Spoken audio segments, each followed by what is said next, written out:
It's a beautiful night in downtown Reno. From Greater Nevada Field, a soccer showdown in the United Soccer League as Reno 1868 plays host to Rio Grande Valley, a kickoff to a week of celebration here for the Independence Day holiday. And hi, everybody. Welcome inside our broadcast booth alongside Sean Kane. I'm Alex Margulies. Reno coming off a 2-0 win over Sacramento on Saturday, trying to continue their rise in the Western Conference standings, now in second place. Tonight against Rio Grande Valley, as we take a look at the key players, a local flavor on both sides. We begin with the Toros and Isidro Martinez. Yeah, a local story, as you said, grew up in the Rio Grande Valley youth soccer system, went to college in the area, and now is contributing for Rio Grande Valley in the USL. A great story. Yeah, he's been outstanding. 4 assists, leading the team. He has appeared in more games than any other Toros player. On the other side of the pitch, a familiar name for Reno 1868, Sparks native Kevin Partita back in the starting lineup for Ian Russell at midfielder. Yep, been up with the Quakes, battling injury, now back down here with Reno a few times this season. He's going to be a great addition. Didn't have him for Sacramento. He's going to be a great addition tonight against RVG. Yeah, it should be an interesting one to watch. 5 different Earthquakes players here in Reno tonight, including Partita. We'll have more coming up just after a quick break. The starting lineups and kickoff just around the corner. Soccer action is next. Reno 1868 and Rio Grande Valley here on Nevada Sports Net.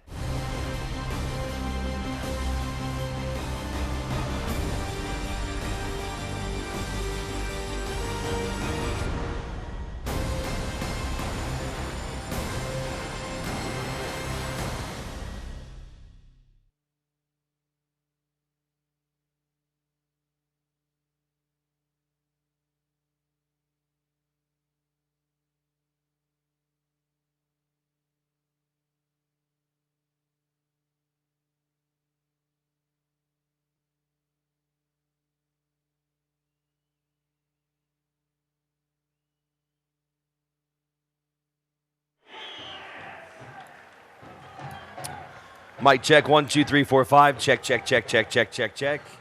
Here in downtown Reno, Greater Nevada Fields. Gonna have a great game on hand today. 2 great teams in the USL. Reno 1868 is currently in second place.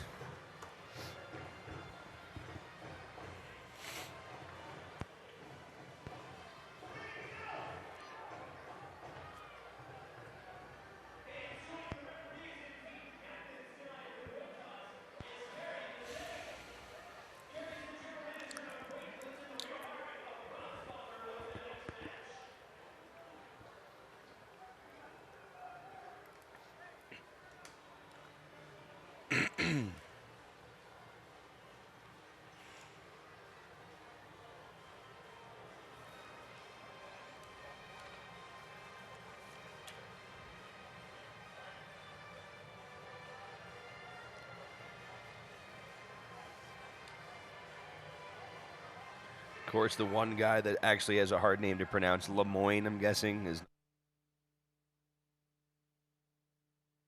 Yeah. Huh?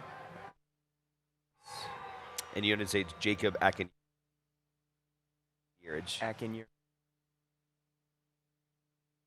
Just a weird one to look at. Okay, coming up.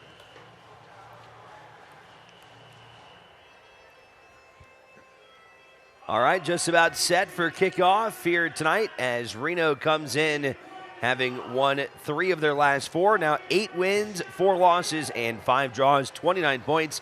Rio Grande Valley, they've lost 3 of their last 4 and coming in tie for 14th place with 19 points. Let's take a look at tonight's starting lineups. First for Rio Grande Valley, led by Gerson Echeverria. For Echeverria, Nicholas Cordy in goal, back for his 2nd season. He was part of a national championship team at Stanford. Nico Lemoyne will get just his 3rd start of the season up top for the Toros. And for Reno 1868, this is going to be the youngest team that head coach Ian Russell has ever thrown out there. Gilbert Fuentes, only 17 years old. He's here from the San Jose Earthquakes. Cade Carroll, who we saw start on Saturday, he is only 15 years old. And making his first United Soccer League appearance is 17-year-old Jacob Akinirij, a 17-year-old from Pleasanton, California. One notable absence, Brent Richards is missing his first game of the season. He only missed one game last year, has really been an Iron Man for Ian Russell. He is sidelined here tonight, and Akinirij getting the opportunity to play in his replacement. Reno coming out in the home blues. Rio Grande Valley with those orange tops and white shorts. Here's a look at the 15-year-old, Cade Carroll. Will make his 4th USL appearance tonight. Signed back in January by the Earthquakes. The 4th youngest player to ever sign in MLS history. The Earthquakes have been really investing in picking up young talent, and we'll get a great display of 3 of those youngsters here in this one tonight. Underway, Kevin Partita, talked about him in the open. He'll play a perfect ball in, and almost a spot for an immediate goal as Corey Herzog found some open space in the box. Yeah, nice little ball in behind here. Corey Herzog getting in behind onto the end of it. Just off there. Good little poke there with the toe. Couldn't do much more than that. Have to bring it back across the goal. Tough from that angle. Talking about all the youth that Reno will have tonight. Corey Herzog, the elder statesman, tonight his 130th career USL appearance. So it's been interesting having someone with that kind of veteran presence. And Herzog at 28 years old, able to mentor the 15-year-old in Cade Carroll. What a great opportunity. First look for Rio Grande Valley on offense, and that ball crossed in a good spot, but no one was there to take advantage. Over to Carlos Small, the team's leading scorer, and he'll play it into the keeper, JT Marcinkowski. JT, the 4th of the 4 homegrown players that are in the lineup here today. JT signed all the way back in 2011 by San Jose, now at just 22 years old. Last year, appeared in 30 games tonight, making his 9th start of this 2019 season. This is really what makes the USL so valuable in a lot of ways. Of course, it provides entertaining soccer to a city like Reno, but a great development opportunity for some San Jose Earthquakes players to get some minutes here in a very competitive setting. Yeah, certainly. I mean, the USL not far off from the MLS in terms of talent. Obviously, there's a divide there, but this is a really good spot for young players like Cade Carroll and a couple others that we have here tonight, Partita, to get some experience in what will be similar to MLS playing style, especially with the Quakes in 1868 here. Partita on the ball again, playing it into the box. Up to Sam Gleedle.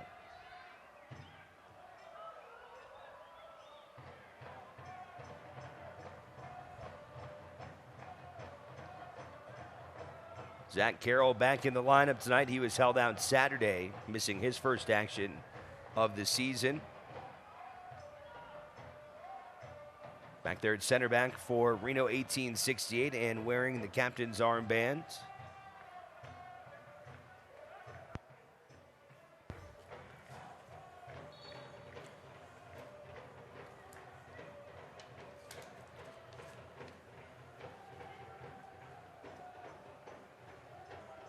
Couple minutes in here tonight, Rio Grande Valley and Reno meeting for the first time this season.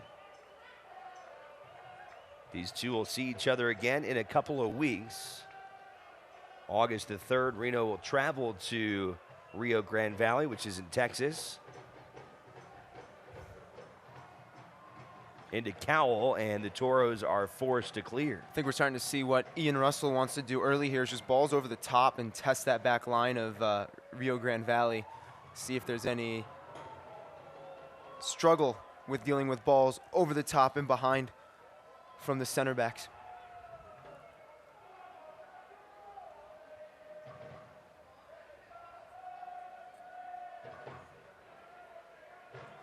Throw-in will come from the Toros outside back, Carlos Viveros. He's making his first USL start. Texas native from Houston.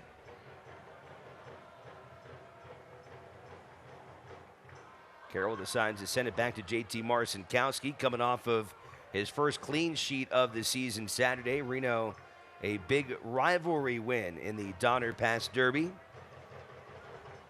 Reno able to improve to a record of 5-1-1 against their counterparts from the other side of the Sierra Mountain Range.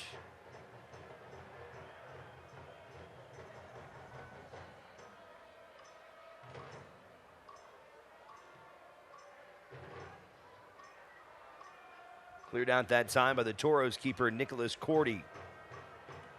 Just the 7th game for Cordy.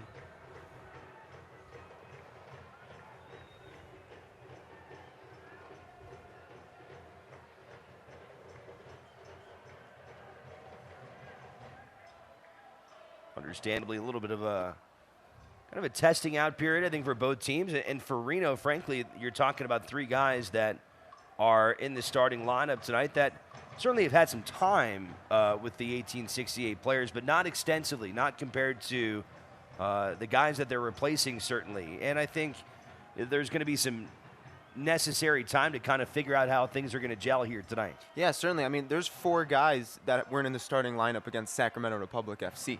So certainly a big change from a 3-day rest period, essentially, to kind of recoup and get back going in another USL match.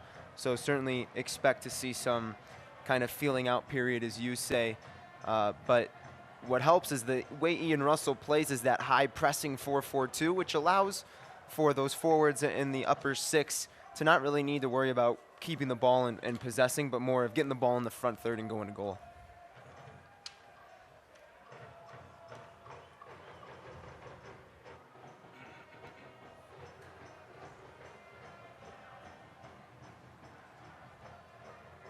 Into the corner for Lemoyne.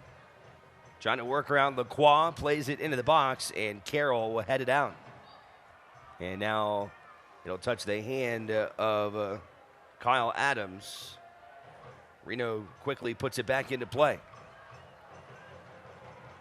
Gleedle into Cowell, and Cowell takes a shot at it with his right foot and defended well by Cordy.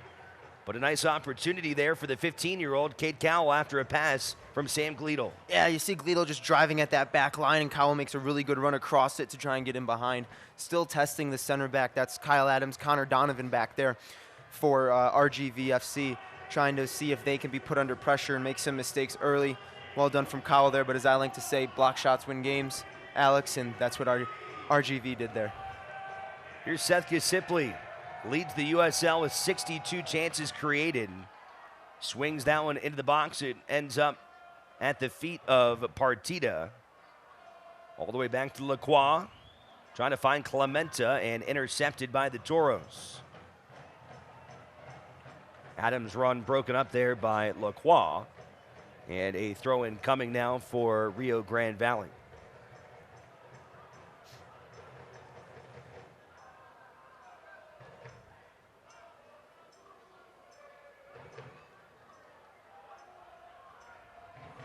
Here's Jesus Enriquez. Some contacts, but no whistle.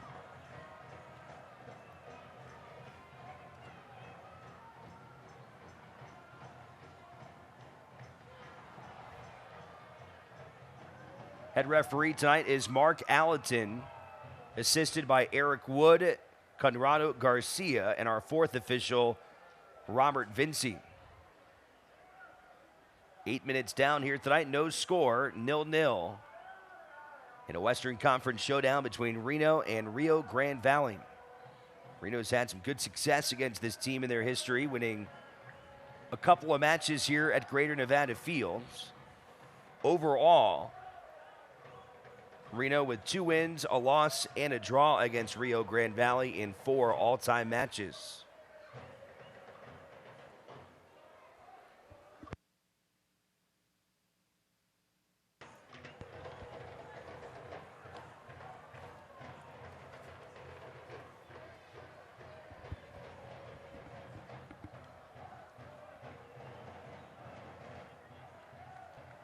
Taken away by Gasippli.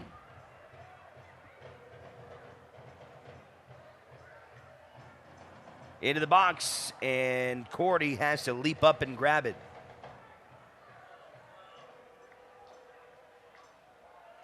But early on, as usual, even with a couple new substitutions here tonight, Reno, the aggressor, and a lot of early chances in front of Nicholas Cordy. Yeah, that was just well done from Cordy there to come out and claim that ball high in the air. As a goalkeeper, you want to get it at its highest point. You obviously have the advantage of getting your hands above your head to win the ball over anyone or any attacker coming on. So well done from him there to get across it. Let's keep an eye on that, because last game, Sacramento Republic, Reno 1868 sent a lot of balls in on the goalie there for the Republic FC, tried to test him and his hands in the air. We'll see if they try to do the same thing here tonight with Cordy. 8 goals allowed by Cordy in his 6 matches started. He's got 16 saves coming in. Into Carlos Small. Finds some space for Lemoyne. Small drills it with his right foot, but right into the hands of JT Marcinkowski. That was a pretty good look for Carlos Small. Yeah, but good safe hands there from JT Marcinkowski. A ball, it's really tough to get down as a goalkeeper from kind of that distance, but well done from him, not only to get down, keep the ball at the net, but hold it, no parry, no rebound. Small, definitely the guy to watch offensively for the Toros. He's 24. He has scored 7 goals this year. He had 5 a season ago. A guy that has spent time and has started a couple of games with the Panamanian national team.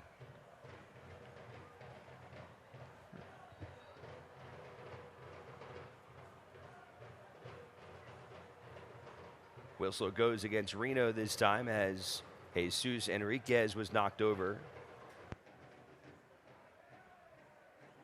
Romelio Hernandez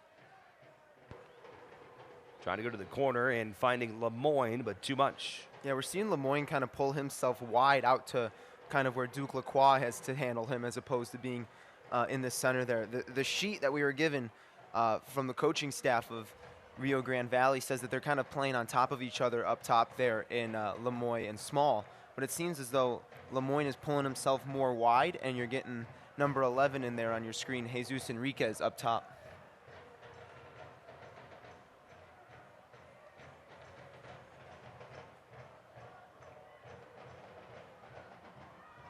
See if Reno can do something here. Gleedle took a ricochet off of Herzog. And Reno once again knocking on the door here early. Tried to find a quick counter there for Small, but Marcinkowski able to blast it back towards midfield. Very direct play from both teams so far. There hasn't been a whole lot of kind of passing it around the back, kind of like what we're seeing right now. Everything's just been down the field into the offensive zone. I wonder if that's just kind of the first 10 minutes of feeling each other out, or if that's kind of the way both teams are looking to play.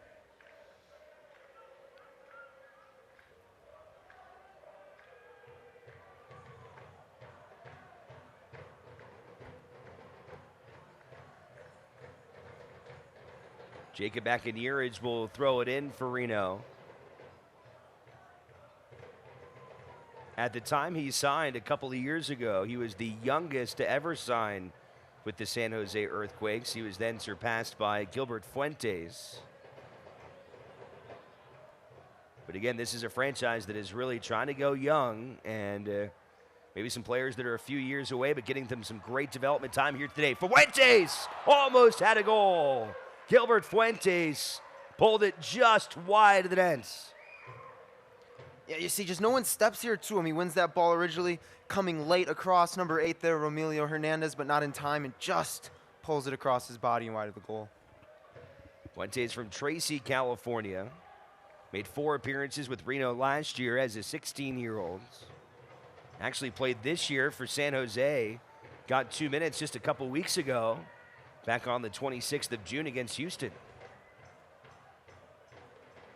A couple years straight now that Gilbert Fuentes has actually gotten MLS time at less than 18 years old.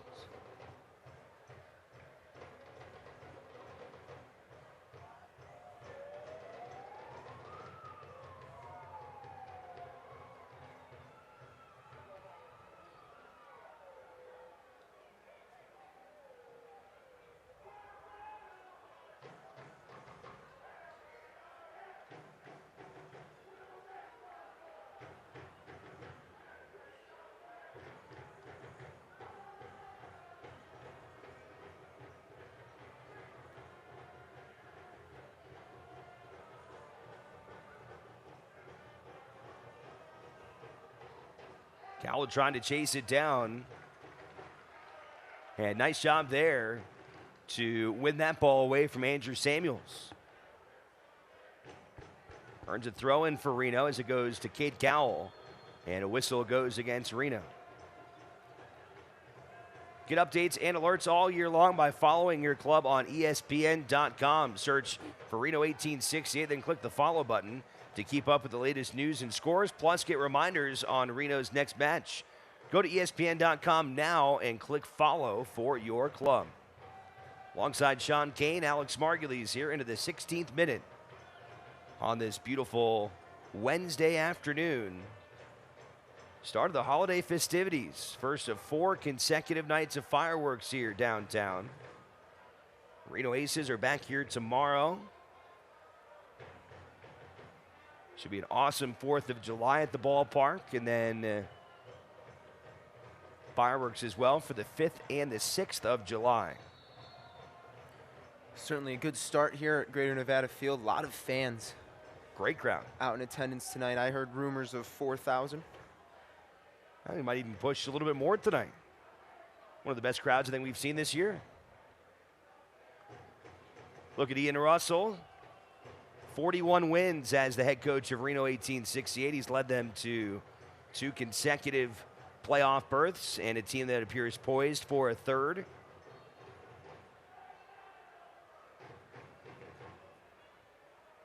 Able to pull from 4th up to 2nd with their win on Saturday over Sacramento. Yeah, that was a massive victory over the weekend for the home side in 1868, especially coming off of a road win over who was at the time the 2nd place Portland Timbers 2. And now this is another great opportunity for them to cement a little stronger hold of 2nd place and maybe catch the hot Phoenix Rising. And Phoenix winning 8 consecutive games as they were able to come behind 2-1. And with a couple of stoppage time goals against Portland, got a victory on Saturday to sit now at 35 points on the season. The only blemish Reno's had at home this year was against the Rising, and that was a couple of weeks ago back on June 15th. The score doesn't really show exactly how that night went down. It was a 3-0 win for Phoenix. But credit to the Rising for coming in here on the road and playing very well.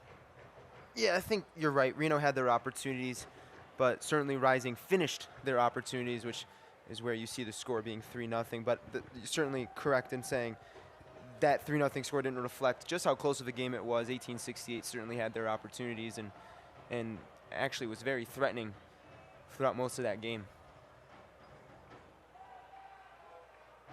Over to Sam Gleadle. Fuentes.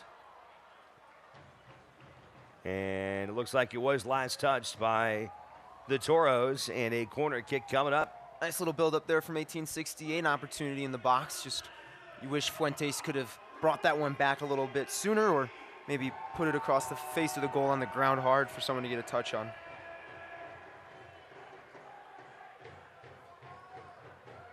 Headed and punched away. That was awfully close as Corey Herzog almost broke the ice. Yeah, they just lose him. They just don't mark Corey Herzog into the box. You see Cordy start to come out a little bit. I don't know if he gave a shout and told his center backs and winners in the box there not to jump, but they just kind of lose Corey Herzog in the run of it, and he has an opportunity on goal. Great save by Cordy, though, to save.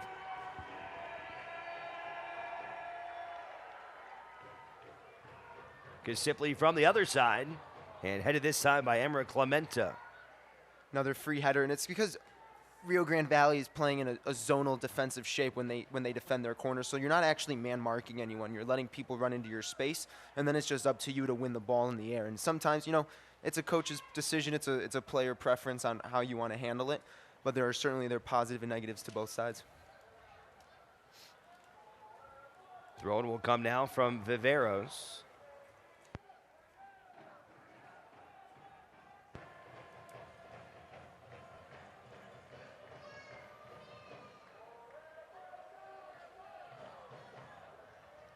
Reno working very hard to keep possession here. Whistle goes against the Toros.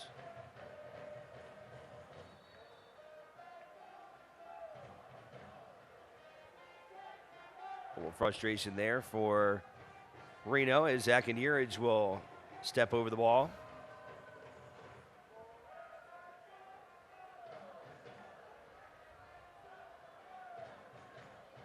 Partita over to Gleadle.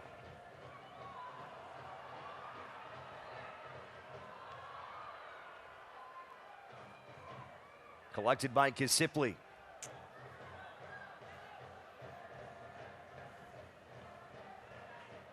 Clementa steps up, trying to keep it for Reno, but Rio Grande Valley will give it right back. As we see a lot of visiting teams struggle with this, it has been the case tonight. Rio Grande Valley not really possessing the ball very well. Part of that has to do with the style of play that Reno has, but typically here at home, especially in these matches as of late, we're seeing Reno control 60%, if not more, than the possession time. Yeah, and I think that maybe it's just an accreditation to being on the road for a visiting team. Sometimes, you know, you're a little bit more hesitant with your touch, with your pass, or whatever it be, playing against or on the road against the team, especially Reno's quality. And you talked about it, defensive pressure is one of the things they're best at on this pitch, and it certainly shows, you know, with the statistics, 60% more possession. That's a pretty good thing to hold if you're Reno 1868. Yeah, tonight jumping all the way to 70% right now. Yeah, and we'll see if that continues. I think it seems as though RGVFC is taking a little while to get mixed into this game. I think they're not, I don't want to say overwhelmed by the pressure of Reno, but maybe just more reluctant to go forward than possess the ball.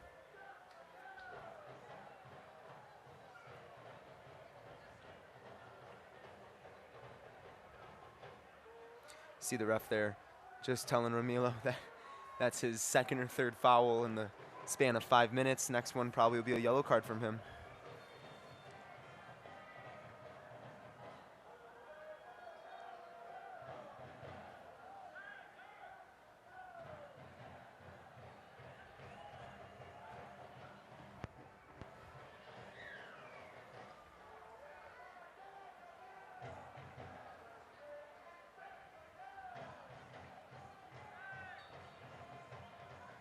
Whistle that time goes against Reno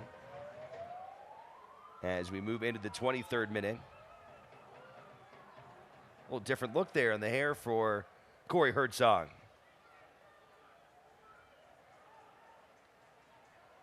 Wonder if that's a superstition thing. Hasn't scored in at least his last match. Wonder if he's trying to switch it up a little bit. Almost like a baseball player. See what Gleadle can do here. Sam Gleadle buries it. Oh my, what a strike from Sam Gleadle.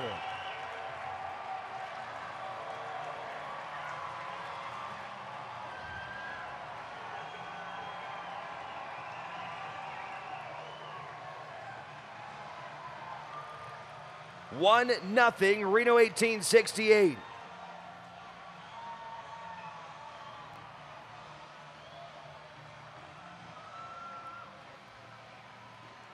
Yeah, good ball in again. Duke Lacroix, we talked about him a lot last game. But a good start from him, and man, that's just overpowering, and this will be a great angle to see how it gets past Cordy here. Just takes a big touch past the left back there and then just puts his laces through it. No chance for Cordy. What a great finish from Sam Gleadle. Well, and another goal started by Duke Lacroix. He'll get an assist on that one. But watch Gleadle. I mean, he has actually been playing at a different level tonight. He has been all over the field. A real spark plug on this Reno offense in the absence of guys like Lindo Mafeka and Raul Mendiola. Seeing Sam Gleadle playing with a different kind of a spark here today, and the way that he was able to burst with that ball and get himself into position, and then the finish, I mean, that was an impressive job there by Sam Gleadle. Yeah, that's a confident attacker right there, Alex. I mean, that first or second or third touch that he pushed past the left back, that's just him having the confidence in himself to take on a defender and then hit a ball essentially across the frame of the goal with power. right? A lot of guys put that ball 30 yards over. They'll get their knee behind it and lean back and send it over the bar. Sam Gleadle, just a great technique, great finish there. Give Reno the 1-0 lead. Third goal of the season for the 23-year-old out of the United Kingdom. Gleadle has been a great story, a guy that spent last year as a trialist. He was on the practice team, rarely broke into making even the bench for Ian Russell. Yet he stuck around in the offseason, improved his play, and he is making the most of his opportunity. Tonight, having played in his 14th game, and again, 3 goals and 2 assists. And it really showing what kind of spark plug he can be. Yeah, he's just been a really good guy for them down the wing. You're going to see him again here. He gets in behind the left backs a lot, and he brings in good service. And it creates dangerous opportunities for 1868. You don't always see him being on the recipient end of goals or assists, but he still is that kind of spark plug for them when they get the ball into the attacking half.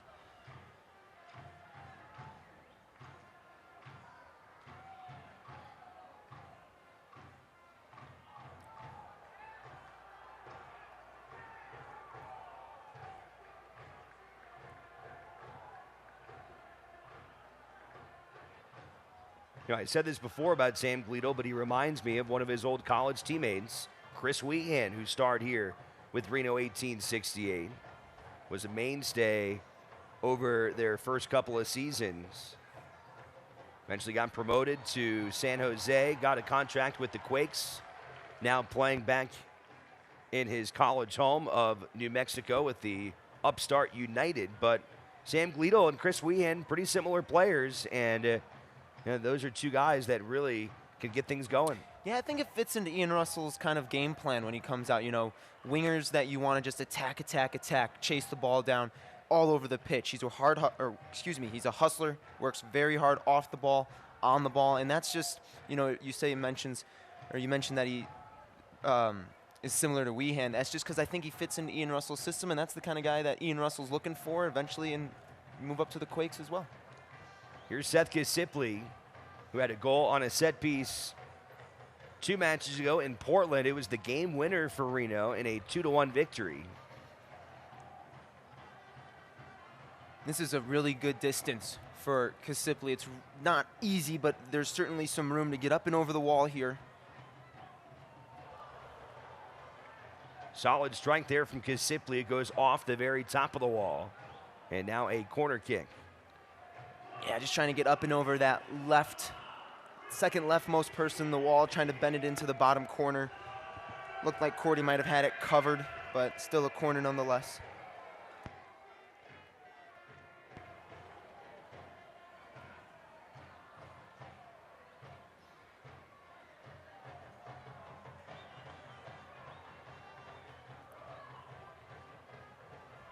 Jesus Enriquez trying to get away from Kevin Partita. Partita does well to slow down Enriquez and allows for a couple other defenders to get back and take it away.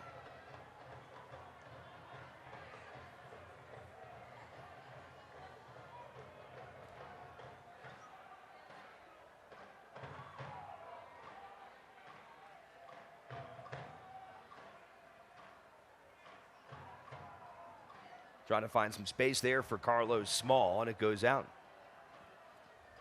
Good look there. You see Gleadle all the way back inside the 6 yards to the end line there. So we talk about that hustle off the ball, on the ball, up and down the field for Gleadle.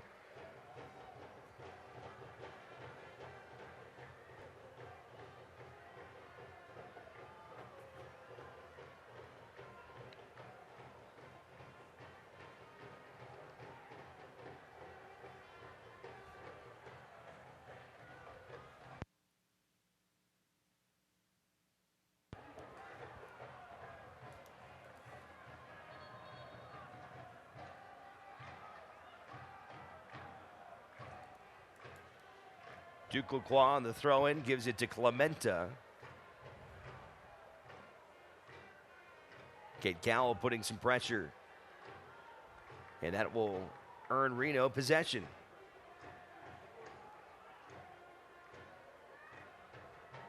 They've now possessed it over 70% in this match, 72% over Rio Grande Valley, who is having a hard time finding their footing here on the road. A Toros team that has never won here in downtown Reno. Select, the official ball supplier of the USL Championship and many of the finest leagues in the world. Since 1947, Select has been a leader in soccer ball quality and innovation. For the latest Select products and special offers, please visit SelectSportAmerica.com. 30 minutes gone here in downtown Reno, and the boys in blue on top by a score of 1-0, thanks to a 23rd minute goal by Sam Gleedle.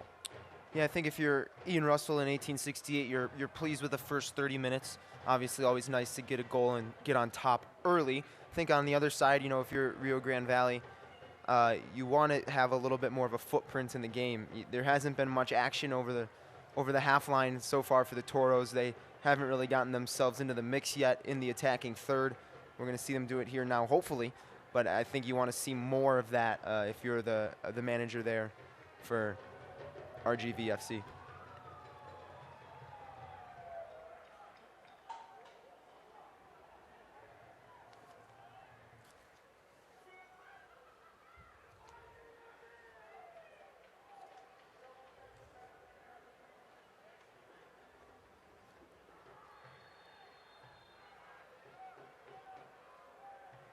And it looks like we might have the first card of the night, and that one's going to go against Akiniraj. Yeah, we'll see it here. I think just a tough break from Akiniraj. He does well down in the corner, wins the ball out, and then just, yeah, kind of comes in late. Kind of absorbs the contact there from Brad Dunwell. Dunwell obviously follows through, sells it pretty well. Some great minutes for Akiniraj, who is yet to play in the USL or the MLS. Again, just 17 years old out of Pleasanton, California, which is in the East Bay, and east of the San Francisco Bay Area.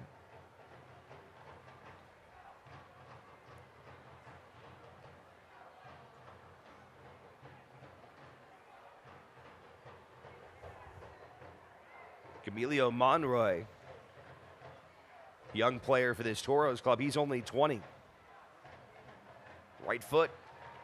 Straight to Marcinkowski, who pulls it down to his chest. Yeah, it's pretty easy for Marcinkowski there. No one really in his way to obstruct the catch there. So just basically a simple routine play there for JT.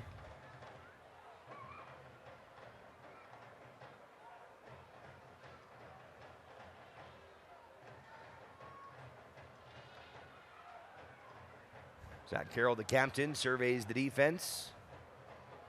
Over the top for Herzog, and just out of his reach. And another example of Reno trying to just put pressure on Donovan and Kyle Adams back there. This time it was Kyle Adams who struggled with the ball over the top, letting it drop it behind. And, you know, not for a couple more yards. Herzog is in on goal, essentially. So they're continually trying to do it. So it's going to be a common theme here moving forward, it looks like.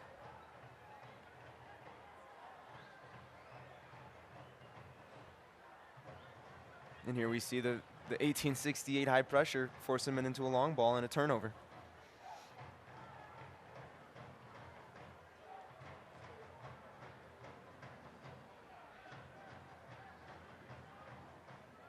Akiniraj coming forward, playing it to Cade Cowell. And Cowell trying to get a strike on goal there, and into the hands again of Cordy.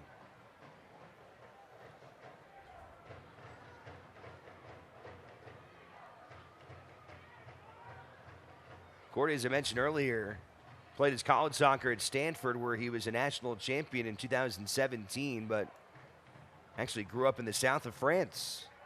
Born in Belgium, grew up in France, and then moved to the States, where he would play his college ball.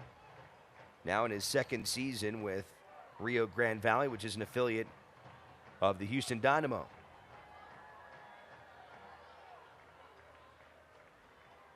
Gleedle plays it forward for Cowell. Over to Kevin Partita. Herzog had one teed up for him. Tried to turn and fire, and it goes off Lemoyne. And I'll tell you, Seth Kasipli had the whole stadium juked out there by that dummy, leaving it for Herzog for an opportunity on goal. Just good awareness from Kasipli to know Herzog's there behind him and that he doesn't need to get a touch on it.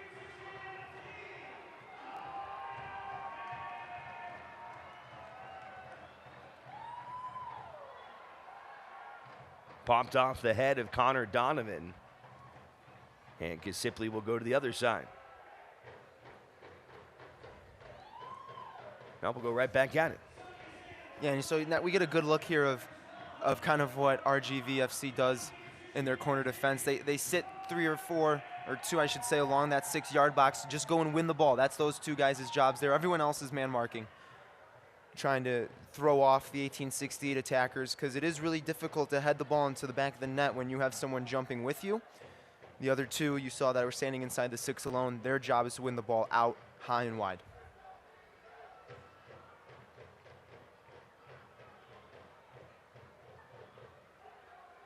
Swing it around to Duke Lacroix. Good ball there from Partita. Over to Fuentes. Gilbert Fuentes! Off the deflection. Almost had Reno's second goal. Yeah, again, good build-up. Starts from the left side with Lacroix, ends its way up to Fuentes, and just a good block there. Kyle Adams gets a piece of it. Adams played soccer down at San Diego State College. He's from New Zealand, though. 22-year-old in his second season with RGV. Into the air that time by Herzog. Turn and fire that time for Zach Carroll. A rare opportunity for Carroll on a deflection, and blasts that one off of a RGD defender. And another corner kick for Seth Kasipli coming up. Corner kick starting to rack up now. 1868. Expect them to get a good chance here in the next couple. 5th corner kick of the half for Reno 1868. Here in the 37th minute. And cleared again by Donovan. And you see Zach Carroll on the back post there kind of talking to himself. He probably wishes he would have attacked that one rather than wait on it. It's really, really difficult as a defender when you're defending a corner to kind of back up because you don't know what's behind you. So the safety thing there is just to head it out for a corner because you really don't know what's coming. But I think Zach Carroll would have liked to attack it and maybe jump over the top of whoever was back there for the Toros, and probably would have had a pretty good chance at goal.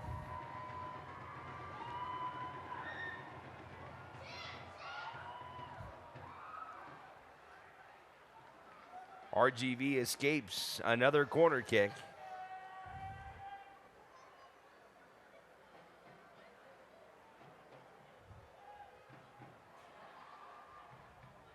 Gordy puts it right back out there for Adams.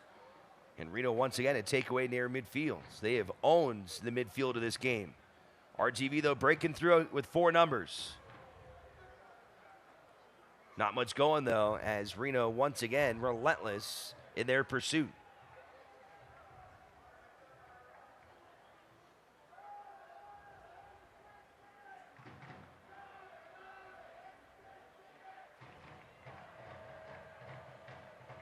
Ian Russell has to be extremely pleased with how his team has controlled the tempo of this soccer game. I mean, Rio Grande Valley has not had much of any opportunity here in this first half. Yeah, and that's what you want playing at home. You want to control the tempo. You want to control the game. You don't want to give the Toros any kind of slight belief that they deserve to be in this game. You want to suck all that hope out of them early. And I think for the most part, that's what they've done here.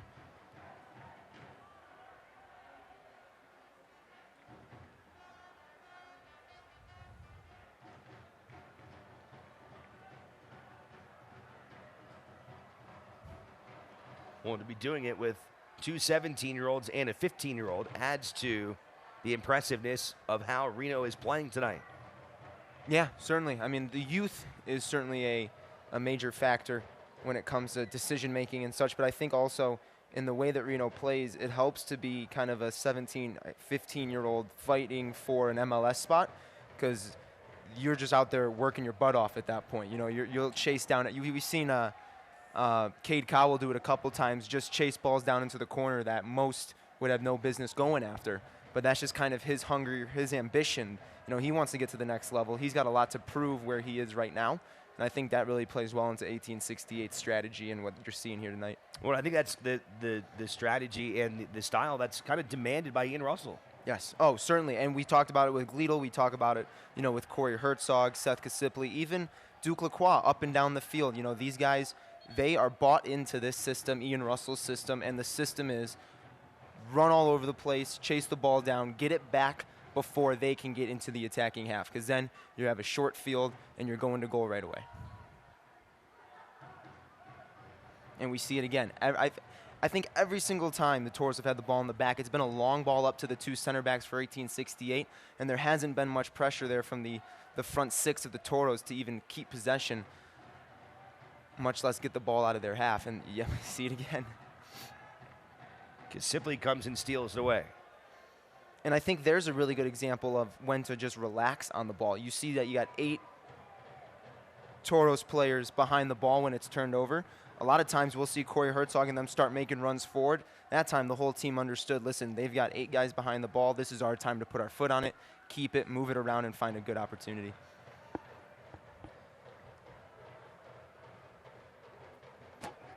Partita wins it at midfield.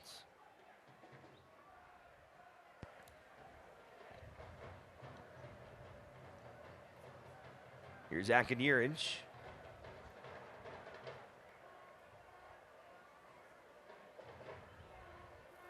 Over to Duke Lacroix. Kasipley holds it up.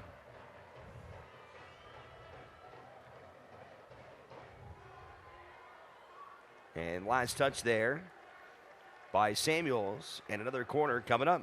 Yeah, corner number 7 for 1868. And just Duke Lacroix getting in front, or I should say in behind the back line again with a good opportunity to drive a ball in.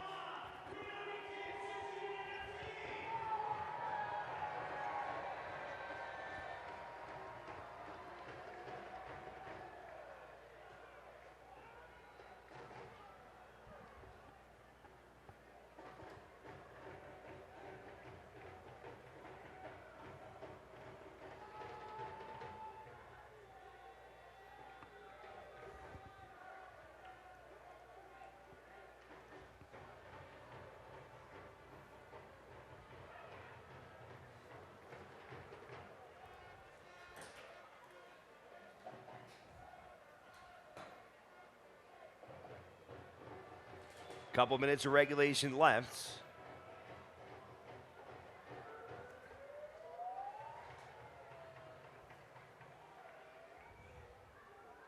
As Reno tries to keep this one scoreless for RGV, coming off of a shutout win over Sacramento.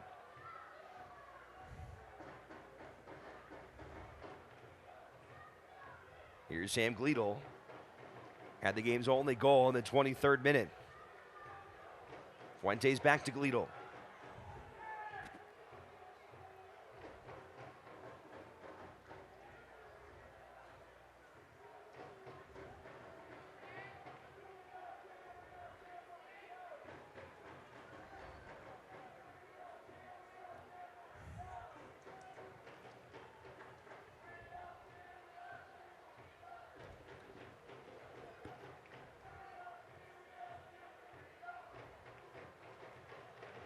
Reno's gone about 170 consecutive minutes without yielding a goal, not since the 14th minute in Portland.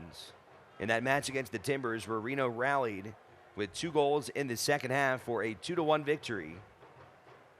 And then, of course, a full 90 on Saturday against Sacramento.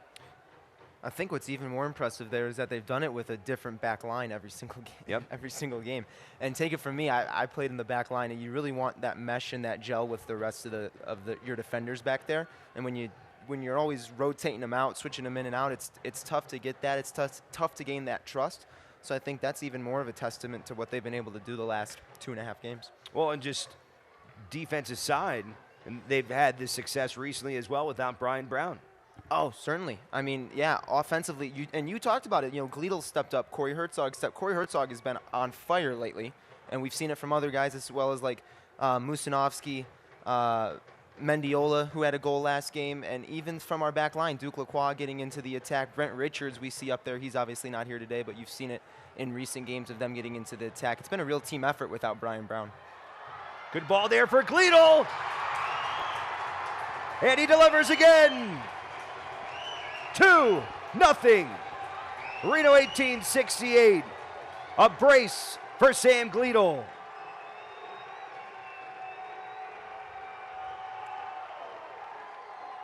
Yeah, we're going to take a look at it here, but I mean, that's just a little bit easier this time for Sam Gleedle. He's going to get the ball in behind, makes a really good run across the back line. As you see, Fuentes starts driving. You see him pull that defender away, and then it's just all Gleedle's got to do, open up laces, get the ball across the frame of the goal. Slips it right by Cordy. Cordy will think when he looks back at that he should have had it.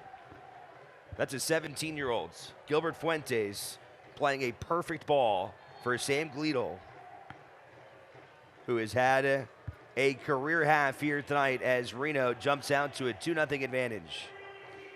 Yeah, it's just, from Fuentes, that's just a great recognition of what was going on. Drive at that defender, make him commit to you, and when he does, then you can slip Gleedle in. And the timing there is really important, because if he's too late with it, if he's too early with it, it's either out of reach or Sam Gleedle's going to be offside. And man, that's a huge goal. 44th minute, go up 2-0 to head into halftime as opposed to 1-0. That really sucks the life out of the Toros. See, 1 minute of stoppage time added. We'll hear the whistle here any second. And there it is.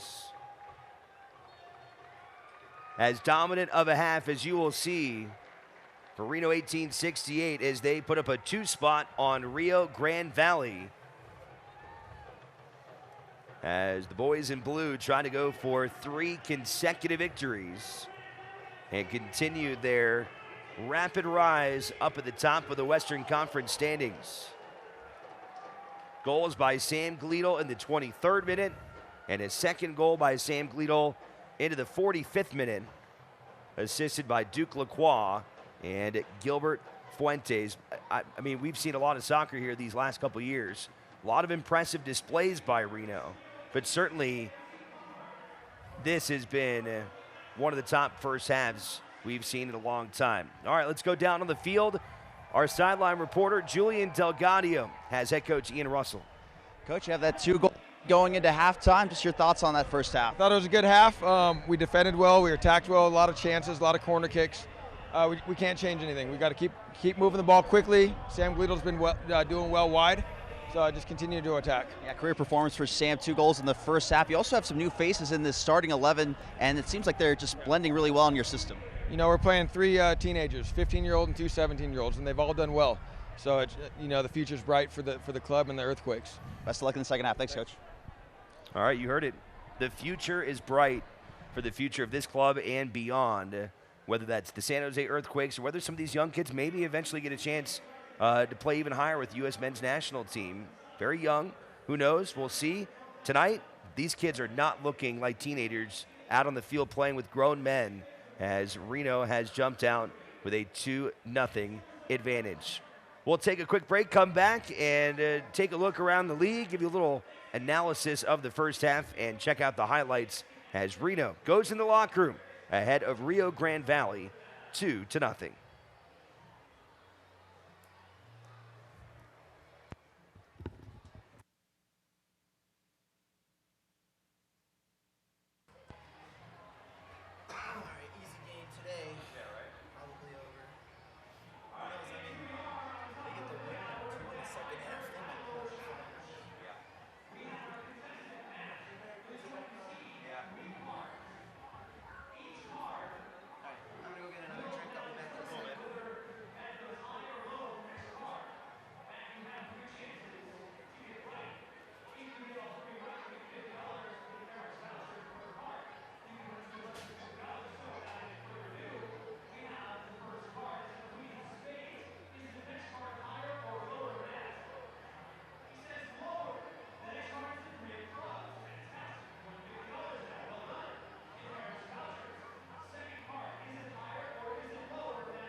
Come on, top shot and a goal!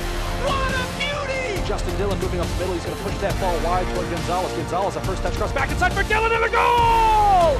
Inside the 18, shot, pushed wide!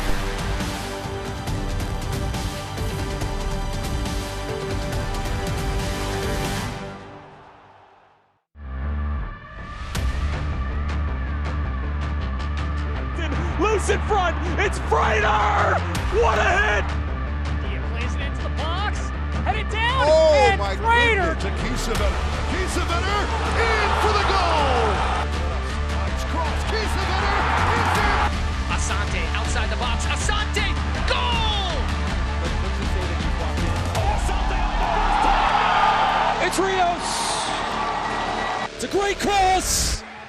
Daniel Rios again! Brian Brown sends it, and it's a goal! Brian Brown! Lubin, what a...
Back here live inside Greater Nevada Field with Sean Kane. I'm Alex Margulies. A little watermelon eating contest there at halftime.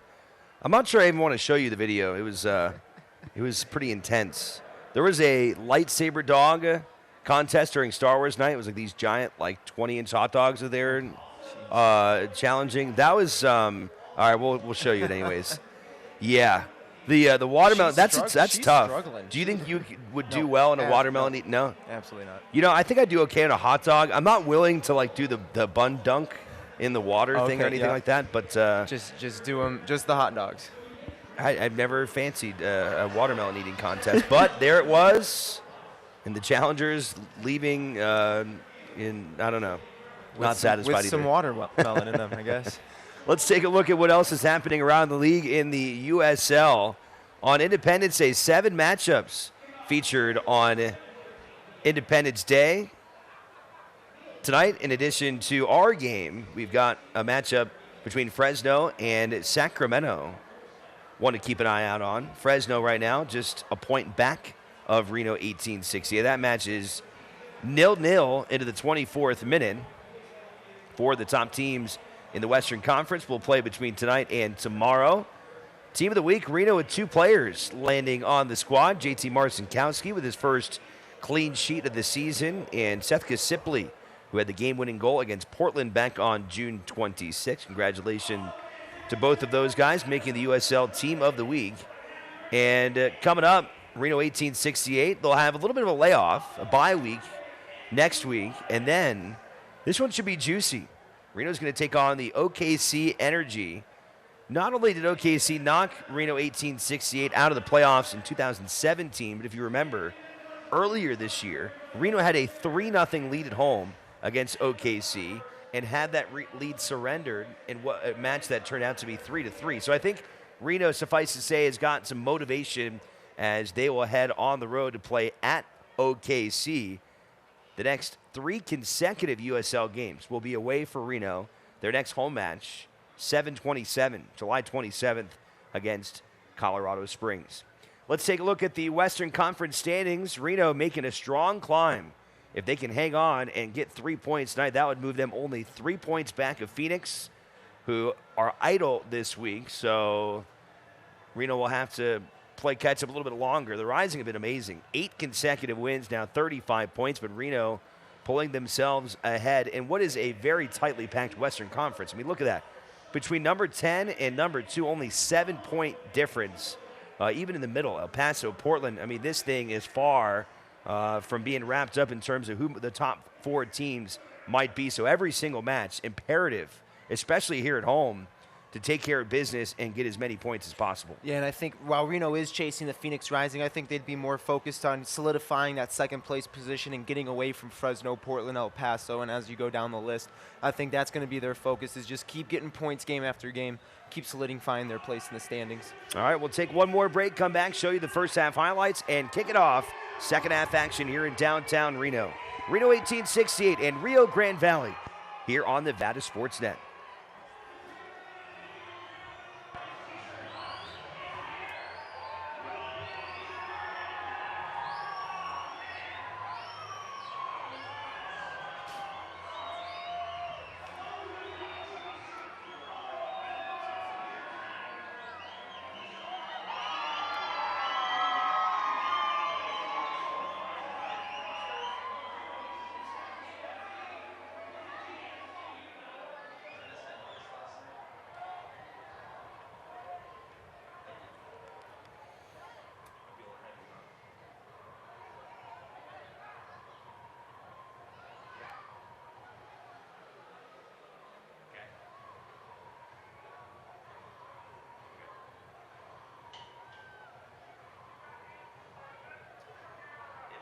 Start early too. There's still 2 minutes left on the clock, and they want to kick off here. Do we have to show highlights? Is that a USL thing? All right. I mean, I'd like to show them.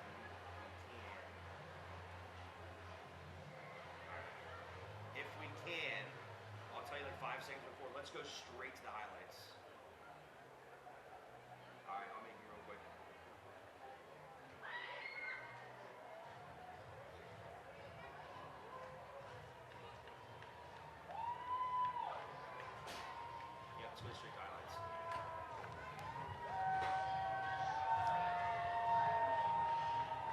All right, let's dive right into the first half highlights. Reno and Sam Gleedle getting on the board in the 23rd minute as Gleedle buries his 3rd goal of the season, assisted by Duke Lacroix. And then later on in the half, Gleedle again, this time set up by Gilbert Fuentes. What an impressive first half for Reno. And Sam Gleedle, a breakout night for the UK native. He now has 4 goals on the year. Yep, plenty of time for him. Perhaps to get a couple more too, go for the hat trick. Man, he's had a good night so far around the net. Hopefully he can keep it up. Tune into ESPN 3 July 12th at 7 o'clock for a special Friday night edition of Wednesday Night Soccer when the Tacoma Defiance invades the fortress that is Zions Bank Stadium to try and slow down a surging Real Monarchs side. Wednesday Night Soccer on a Friday. See it all July 12th at 7 o'clock on ESPN 3. See a substitution for the Toros. Their leading scorer, Carlos Small, will spend the second half on the bench. Kevin Rodriguez will check in, and we'll see if Rio Grande Valley can find something offensively here in the second 45 minutes.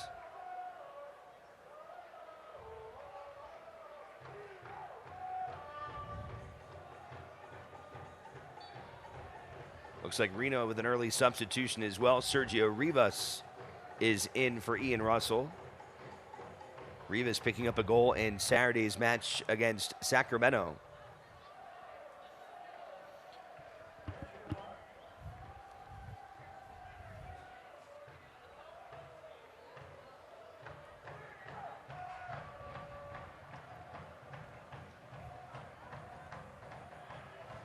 Kevin Partita, another nice takeaway, finding Rivas.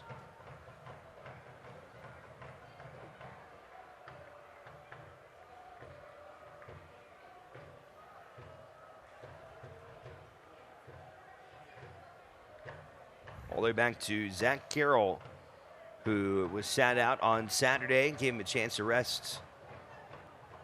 Also returning as the captain tonight. Little plays it in for Cowell. Cade Cowell! Oh, what a blast there from Cade Cowell, the 15-year-old, as that one was right on target. Yeah, good ball here from Gleedle into the middle. Great first touch by Cade Cowell there. Sets him up perfectly for a shot, but unfortunately right at Cordy there. Nothing wrong with that shot from Cowell. Good save by Cordy. Back to the corner goes Zethka Simply. He's been busy tonight. Rivas to Gleedle. Oh, he almost had the hat trick. Off the crossbar.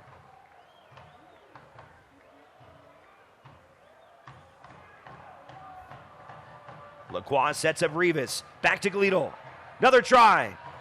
And a perfect ball in for Herzog. And he bangs it home. 3-0. Reno's running away tonight here against the Toros. Not the start you want in the second half if you're the Toros, but certainly the start you want if you're 1868. Always want a goal in the first 5. I don't know if Sam Gleedle meant to play this ball back across to Corey Herzog, but I bet you he'll say he will after the game. Man, what a great build up there off of a set piece, the corner kick. Great lead pass there. And then, now that's too easy from Corey Herzog. He's going to score that one every single time. Goal number 8 for Herzog. And an assist for Gleedle, who now has 2 goals and an assist.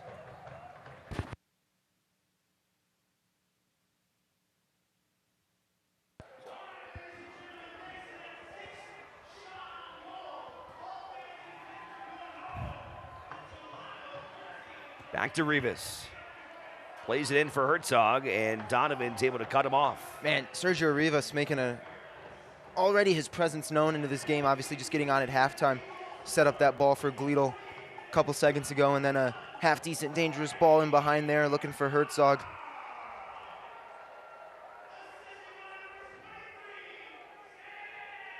Jacob Akinurich, the 17-year-old, after making his first start of the USL, has gone to the bench.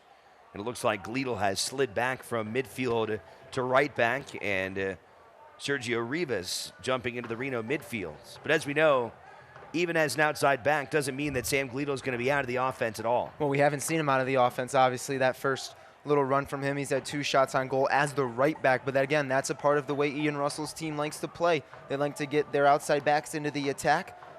And look, he's going to go again here. Rivas and Gleedle on the right side.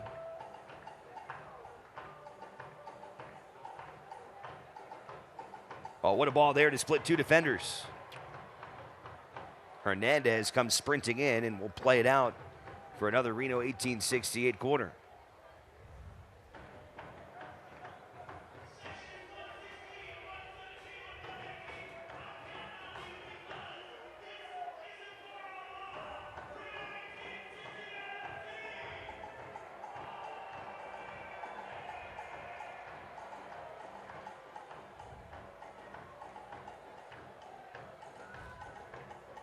Oh, beautiful header from Clementa.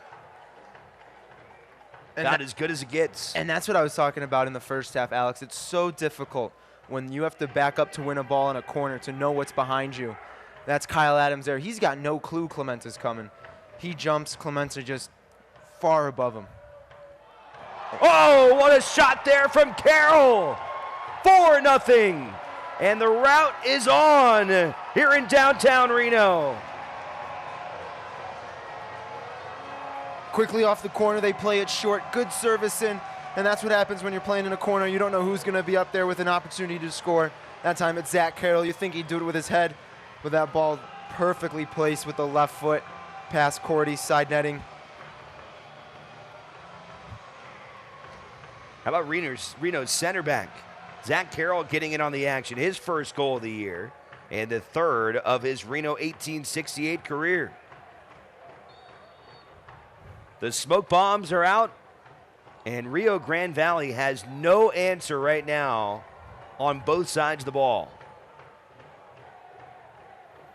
And Ian Russell mentioned it to us before he went into the halftime locker room. They had a lot of corners in the first half, but there weren't really many dangerous chances off of them. He said, we got to start creating more chances off of those corners. Well, that's certainly what they've done here in the first 7 minutes of the second half.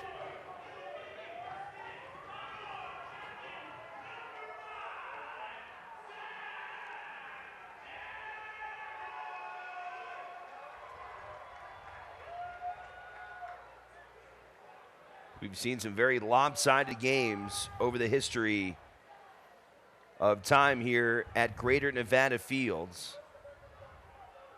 9-0 against the Galaxy in the inaugural season in 2017 comes to mind. But tonight, this is about as good as it gets for a Reno team, as Ian Russell talked about at halftime, that had two 17-year-olds and a 15-year-old and playing as good as ever.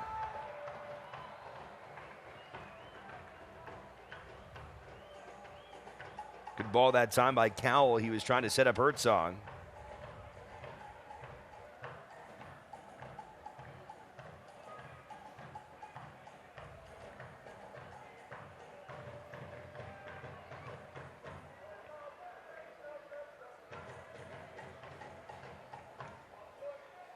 Rio Grande Valley has had some ups and downs this year. They came in tied for 14th, but their largest margin of defeat was only 2 goals, and that was a 5-3 loss that they suffered against the Real Monarchs. In that match, they trailed 3-0, actually closed the gap and made that game interesting. Again, tonight, have had a very difficult time on both sides. See if they can find some momentum here in the second half of this match. But Reno, 2 very quick goals to jump out 4-0. Yeah, suffocating the 2 goals and the defense as well. You saw it there, just suffocating 4 Reno 1868 players surrounding number 7 for RGVFC, Camilo Monroy. And nowhere for him to go. Well, I think equally as frustrating for RGV today, besides the goals and not being able to score, has been Reno's just unbelievable relentlessness when it comes to taking the ball away at midfield. There's another example. Yeah. I mean, they just have not given up on any play tonight. Yeah, as an attacker, you just hate that because you want freedom and you want space for creativity. And when you don't get that, you get a little frustrated. You don't get to see the ball as much. You kind of start to force things, which we've seen from the Toros here tonight. So, I mean, just credit to the 1868 for just continuously pressuring and being, I hate to sound like a broken record, but suffocating on the defensive end.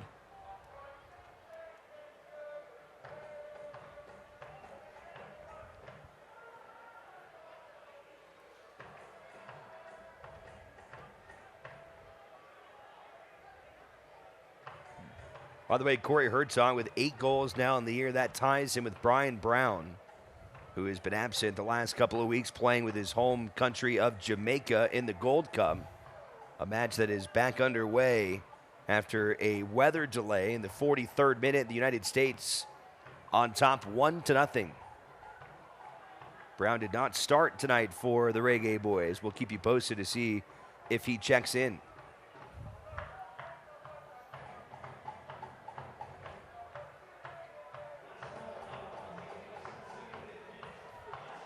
Well defended there by Clementa.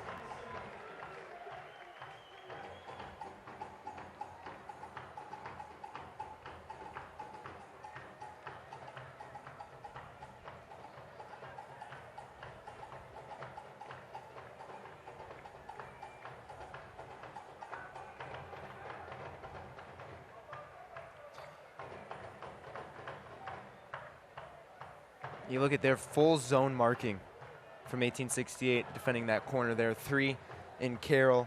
It looked like Clementa, and I didn't see who the third one was across that 6-yard box. I think that's just their confidence that they've got guys that'll go up and win the ball. They don't got to worry about guys running in. They're confident that the 3 of them and everyone else in the box are going to just go up and see the ball out of the box.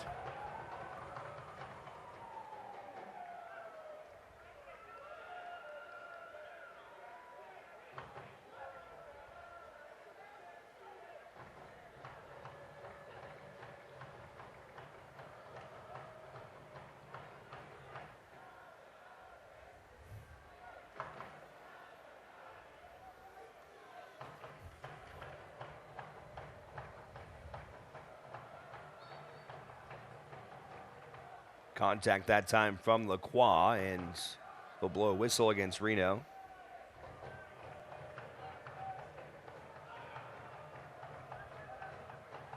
Here's Enriquez, one of the top scorers. He's got 3 goals on the year. Led the team with 6 goals a season ago. Taken away by Clementa. Samuel is now for RGV.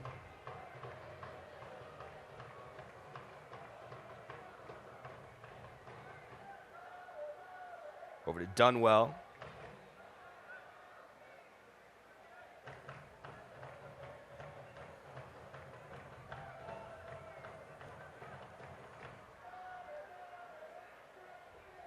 Romelio Hernandez.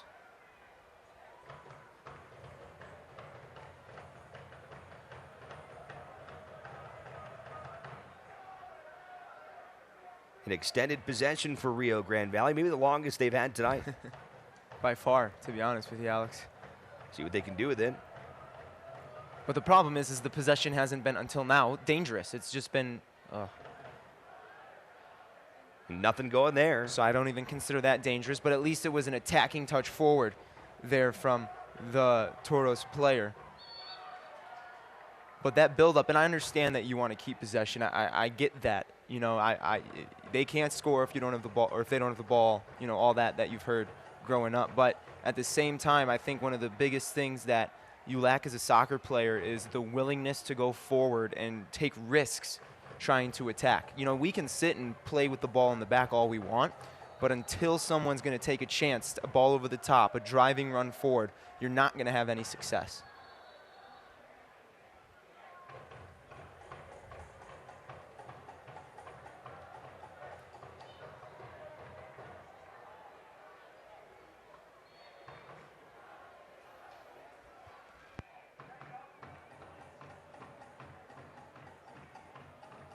Connor Donovan put it back in play. Donovan some time with Houston last year, the Open Cup. Second season in the USL with RGV.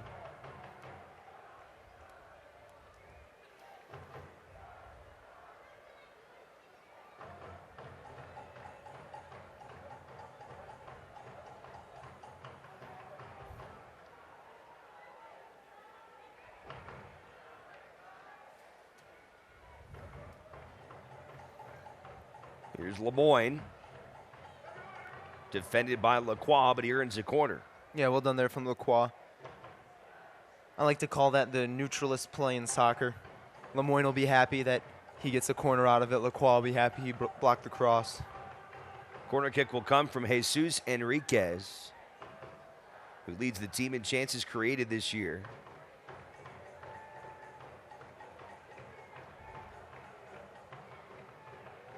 Plays it into the box, and dangerous ball there. Wide of goal. J.C. Marcinkowski not happy, trying to keep a hold of his second consecutive clean sheet. And that was the most dangerous ball we've seen going towards net by the Toros tonight. And he's not happy because they lost the mark stepping out of the box. Obviously, as a defender, you want to close that gap when the ball goes backwards, but you don't want to lose runners as you do that. And that's what happened there with 1868. They left, again, I didn't see who happened to be on the header, but they left the Toros player unmarked in the box, and essentially a free header.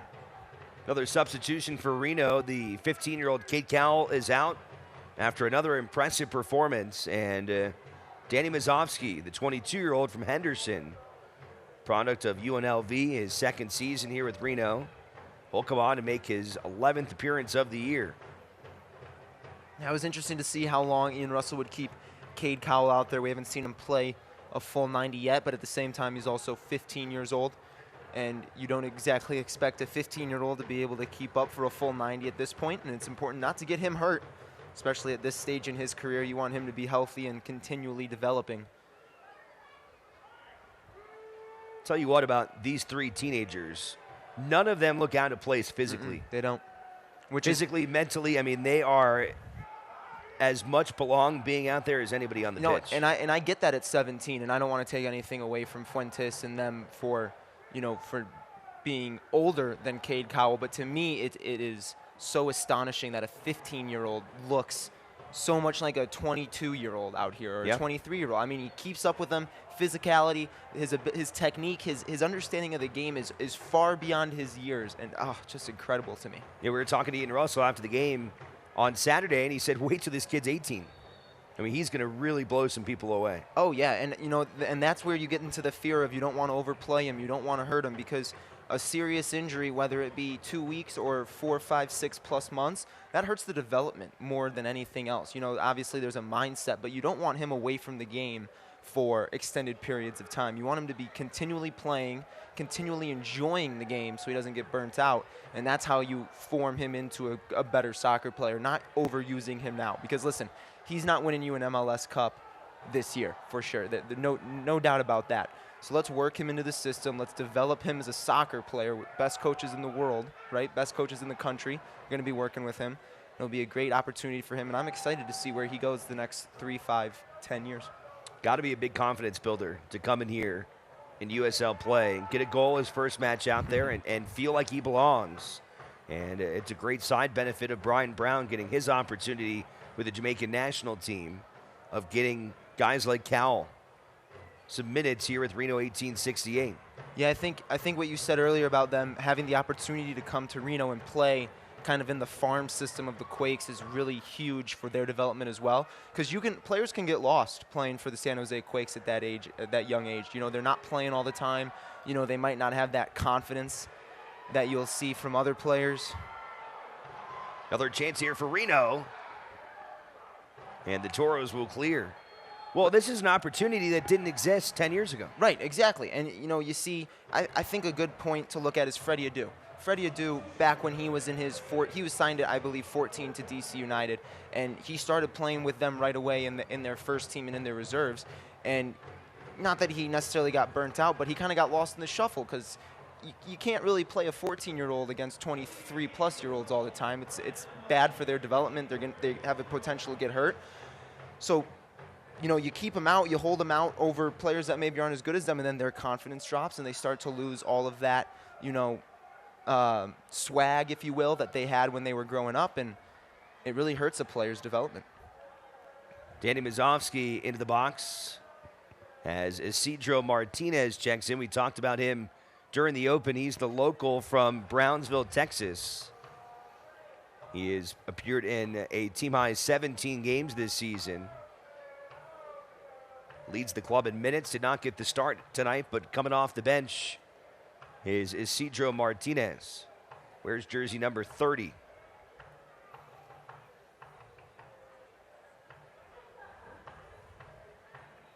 And I think that might be a change there from Gerson Echeri, just to try and get some confidence back in his squad. Maybe have Isidro Martinez kind of come out and facilitate play, and while maybe the win isn't going to happen here, it might just gain a little bit more confidence in the 11 that they're capable of playing.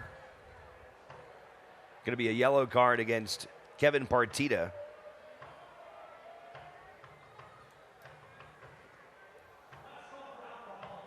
Well, actually, they're going to give that one against the Toros.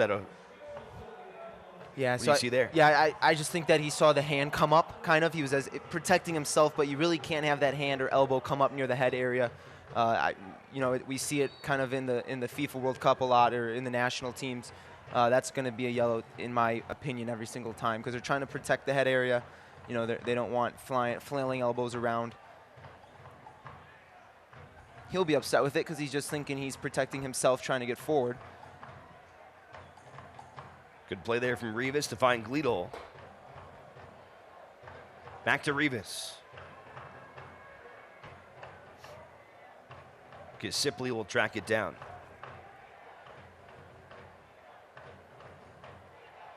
Lacroix's run broken up. Here comes Lemoyne.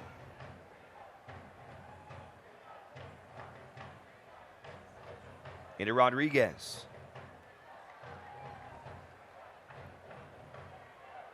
Enriquez.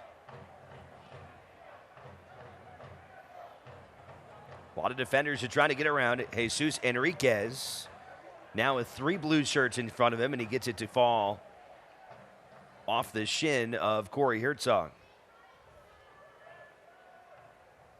And a throw in now will come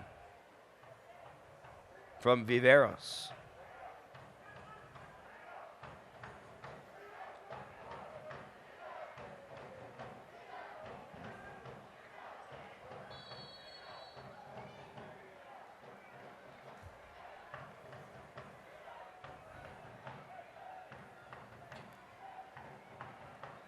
Looks like that'll be on Carroll.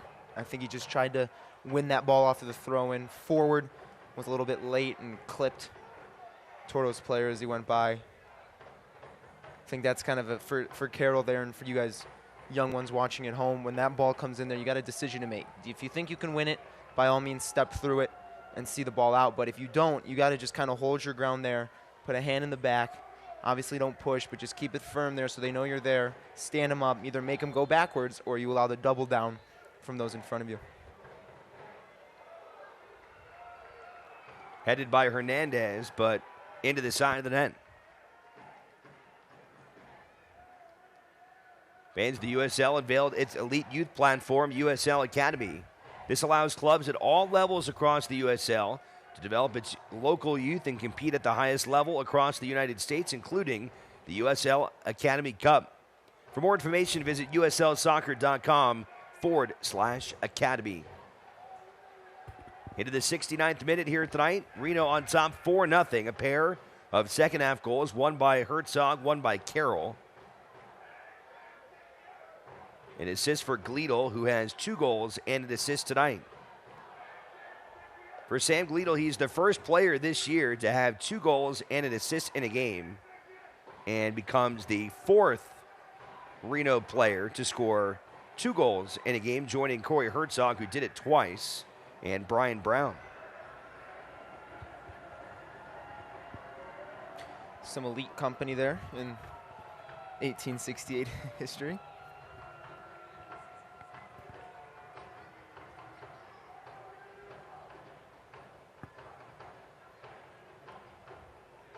And now he's playing right back. So he's been all over the place tonight. Love that versatility, though, if you're Ian Russell. Herzog to Mazovsky.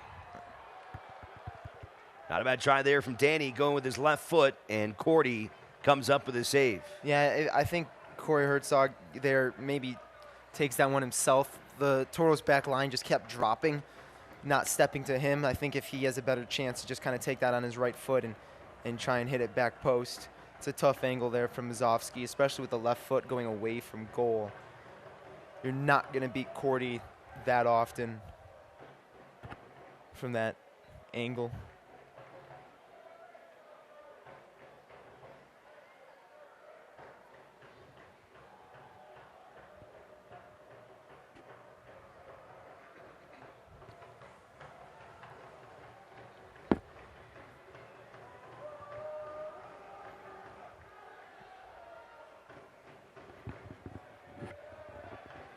Marcinkowski had 5 clean sheets last year. It took him into his 8th start on Saturday to pick up his first of this 2019 season. Now trying to go for 2 in a row, as Reno will make a substitution. Lindo Mafeka will check in for Gilbert Fuentes. An impressive night for Fuentes, who assisted the goal by Gleadle in the 44th minute. The 17-year-old from Tracy finishes his night.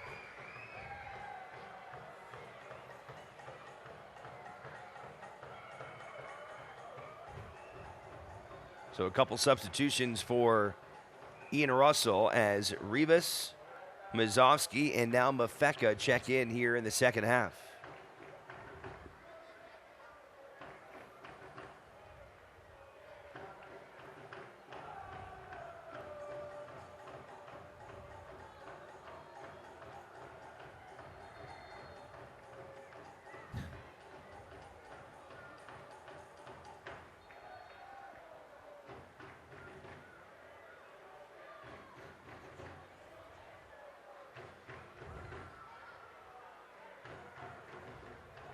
Conversation for Partita as Lacroix gets set to throw in. And Lindo Mafeka, who just checked in.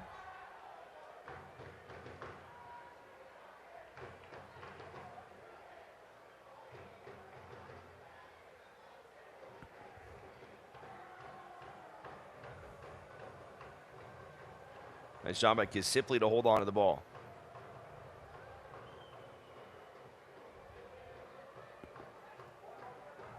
Great patience here for Reno.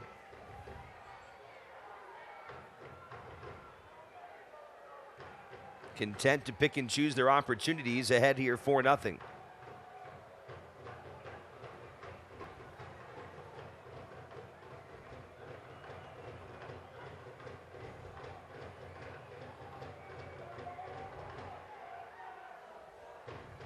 This is clinical right now. Lindo trying to weave it in there for Danny Mazovsky. And finally, the Toro is able to break it up.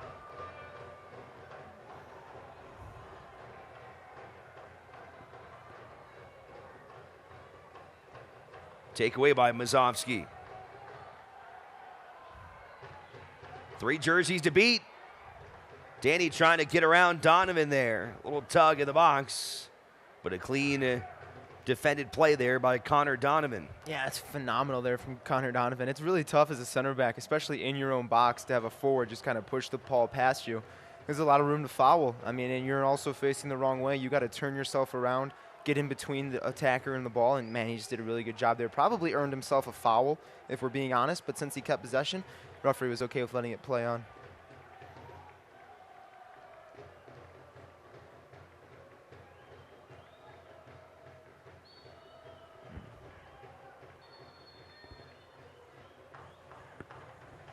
But, man, it's just been consistent pressure from 1868.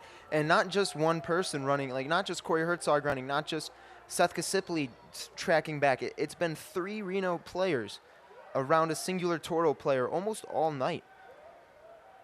I mean, it's just truly team soccer. Yeah, I mean, yeah, again, I hate to sound like a broken record, but they're bought into the system, right?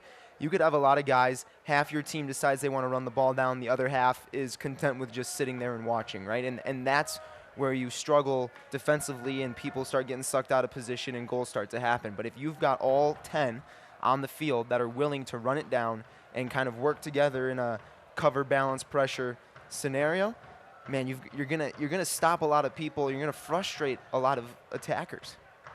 It was interesting. I was talking to Seth Kisipli earlier this week. Came into Nevada Sports Net on NSN Daily, and we were talking afterwards, and he talked about this system, and he said, I think that's why so many guys buy in, because it's a fun system to play in. And this is fun soccer, so it's not hard to get guys to want to come play here. I think he said when guys do come here, they realize how much they have to run, and maybe that turns a few people away. Yeah. But the guys that are here and that are willing to run, I mean, it's a fun style to play in, and so that's why you see such buy-in. Yeah, I mean, obviously your fitness level is going to have to be high, but it's one of those I'd like to call it attack-first soccer, right? Defensively, you're attacking the ball. You're not waiting for the Toros or whoever you happen to be playing to come at you. You're going after them in their own half. That was great defensive work there from Mfeke to get back and win that ball out for a corner. But what I was saying is that, you know, you're not waiting for them to cross the half and then you're going to play defense. You're going at them. You're setting the tone, road, home, whatever it be. You're setting the tone defensively, and then you're winning that ball and you're immediately attacking offensively because you're already in their zone. So it's really just attack first and consistent pressure from 1868. After that clear by Reno, go to the corner for Isidro Martinez. Team leader with 4 assists on the year. Sets up a header opportunity, popped in the air, and Marcinkowski comes down with it. Fans follow Reno 1868 and the rest of the USL Championship all season long on ESPN+. Home to the USL, MLS, UFC, and more. Join the over 2 million sports fans who have already discovered ESPN+ and watch the championship live every week. Sign up today, ESPNplus.com. Sergio Rivas had that one taken away by Adams. Enriquez trying to get around Gleedle, and Rivas comes up with pressure from behind.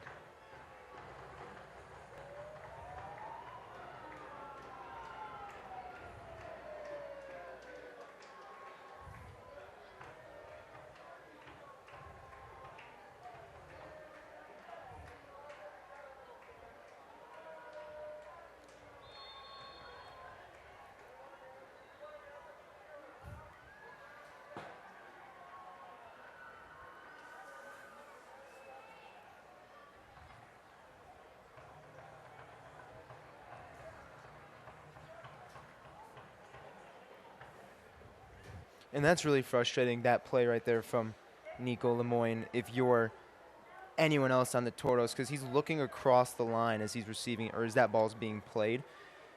And as a person playing the ball, as a person not in that position, you know, you really expect your forwards to understand where they are on the field in relation to the back line, especially if they have the opportunity to look across the field and across them at the line. You're going to want them to be on side. I get it, one thing if it's a timing thing, you know, they're having to make a run blind, that's another issue. But if you have the time and space there to look across the line as that ball's being played, it's really frustrating as a backline player that's playing the ball, or as a midfielder that's serving the ball, to see that.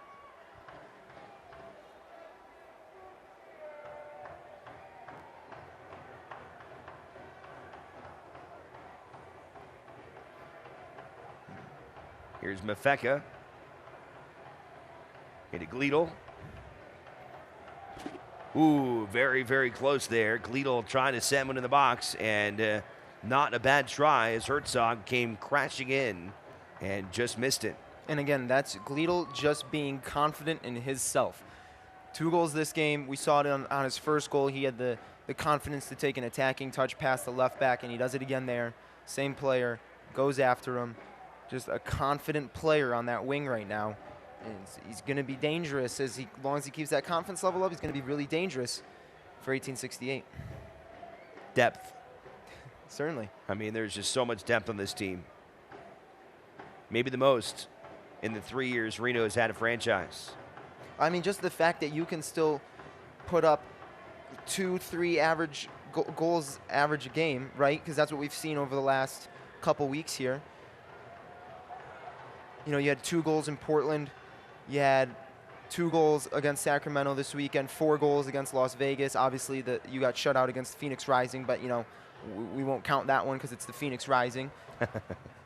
But without Brian Brown, you know, you ask others to step up. You ask the Cam Cowells and the Cade Cowells and the Corey Herzogs and the Aiden Apodoka and the Danny Mazovskis and the Sam Gleedles, and it's just it becomes a team effort at that point, right? Because, you know, while it's not just Brian Brown's team, you rely a lot on him offensively, and through the attack, you kind of work your way through him.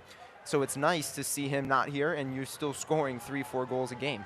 It also allows you, when he comes back and Ian Russell feels like he needs to be rested, you have confidence that you can put Brian Brown on your bench or not even in the roster and still come out and churn out 3-4 goals. Here's Duke Lacroix. Tees it up and pulled wide by Herzog.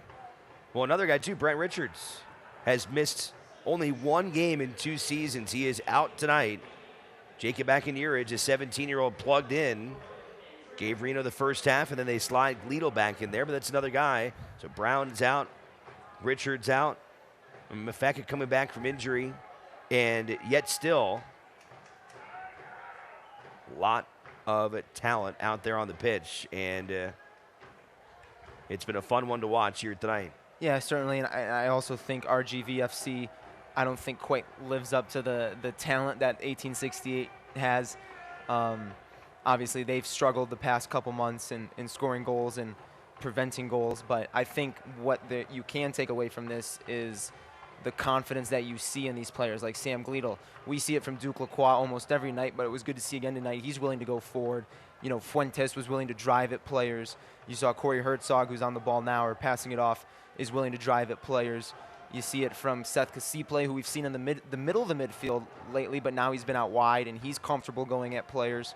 It's just been a real all-out confident team the last couple weeks, especially coming off wins on the road at Portland and at home against the Sacramento, their rival.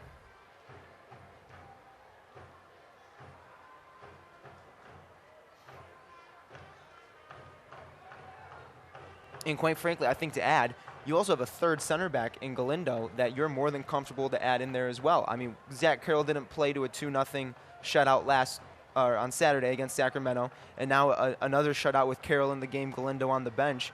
Again, Ian Russell has options. I think that's the most important thing to look at here as they move forward, because you can rest players. These are the dog days of the USL. Like, you're fighting through the months of late June, July, and probably early August. You're just trying to get players through, get them healthy again, because everyone's injured. Whether they say it or not, everyone's got a bump or a knock that they have. So now you're just trying to get them healthy, ready for playoffs. And the fact that you can just continually pick and plug players into your lineup and still have this result, Ian Russell's got to have one of the most attritional teams in the USL. Definitely going sky high into a bye week. Won't play in the USL again until the 17th. We'll get a little friendly action on the 12th against the Club America under 20 as they come up from Mexico.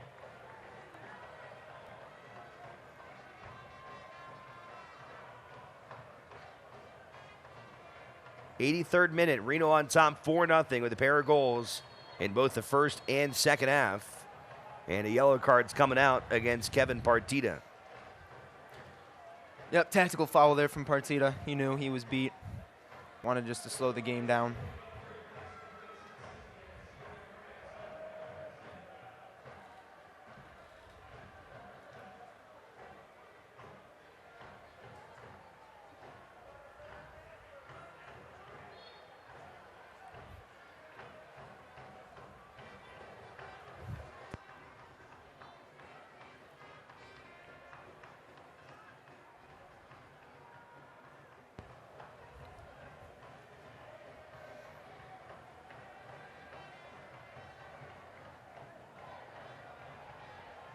Contact there in the box. No call as it goes back to Marcinkowski. Tune into ESPN3 July 12th, 7 o'clock, a special Friday night edition of Wednesday Night Soccer when Tacoma invades the fortress that is Zions Bank Stadium to try and slow down a surging Real Monarchs side. Wednesday Night Soccer on a Friday. See it all July 12th, 7 o'clock on ESPN3. Alongside Sean Kane, Alex Margulies. 6 minutes left in regulation. Reno on top 4-0. Goals in the first half by Gleadle in the 23rd and 44th minutes. Corey Herzog, 3 minutes in the second half, made it 3-0. And then 3 minutes after that, Zach Carroll with his first goal of the season gave Reno their 4-0 advantage.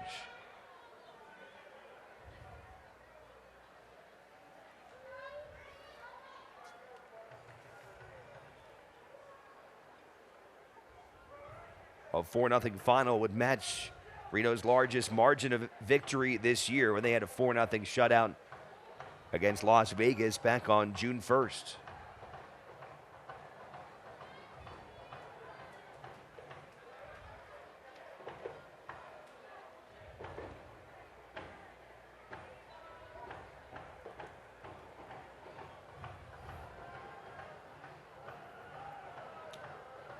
And now if you're Ian Russell, coaching staff 1868, you really want to see how well your boys in blue just see out the game. Obviously, it's been a struggle for them at times to see out games early in the season more than as of late. But you still want to, even though it's 4-0 and this game has been over since the third goal in the 5th minute of the second half, you still want to see them keep possession, kill the game, no stupid turnovers in your back line, treat it like it's a 1-0 game.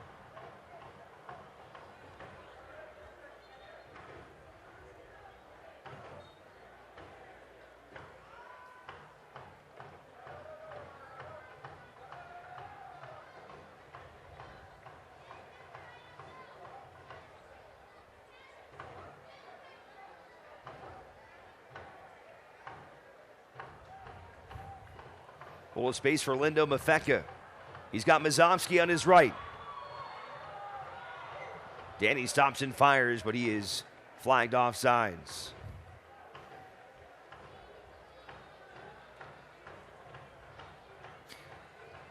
Yeah, Mazovsky just gets a little bit ahead of himself there. He's looking across the line. He knows he should have been better. But a good run from Mafeka there.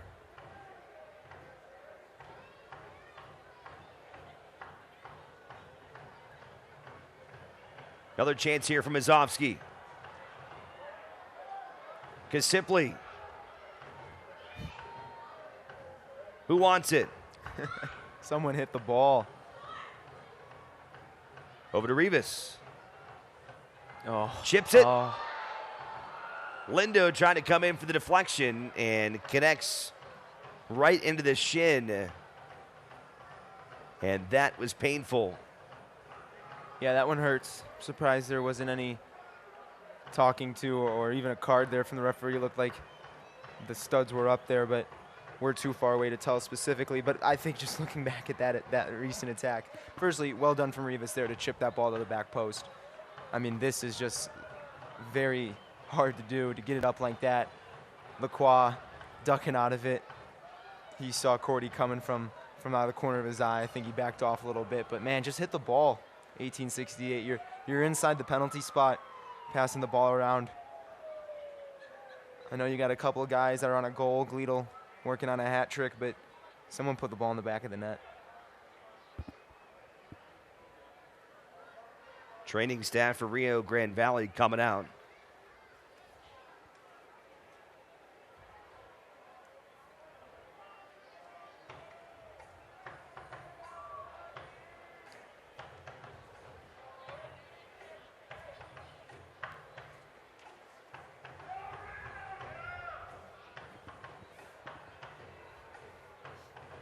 Well, it's been a fun night for the supporters here this evening. Reno on their way to their third consecutive win. And what a bounce back for this club after what was a tough defeat at home against Phoenix. To go on the road and come back from a 1-0 deficit to top Portland's, and then a 2-0 win over Sacramento before this impressive performance tonight.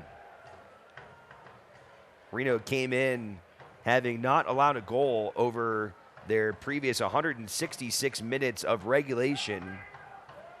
So over 250 minutes consecutively now without allowing a goal. And that has got to be music to the ears of Ian Russell. Again, this is all a lot of positive momentum going into what will be a nice little extended break for the team. Yeah. I think that's more important than them scoring 3-4 goals every single game, is the fact that you're keeping them to shutouts. One goal, obviously the Portland Timbers 2 game was just the singular goal. That's a really good positive. You love to see the back line meshing like they have been, especially with the interchanging of players. And you like to see, and I love statement wins, Alex. I love when you go out and you smack a team 3-4-0, sends a message to the rest of the USL. You know, the Phoenix Rising have done a really good job of it so far. They've won 8 straight, but they're winning 2, 3, 4, 5-0. Right now, Reno's getting on that level a little bit of, 2-0, 3-0, 4-0. You want to see them keep putting goals in the back of the net, doing their job, and sending a message to the rest of the USL. Say, hey, we're not here. This isn't a fluke. We're here to stick around for a little bit. Duke Lacroix took a shot to his shin. Victor Garza came in for Ramilio Hernandez, who is the player down in the box a few moments ago. As we tick down the final seconds of this one here tonight.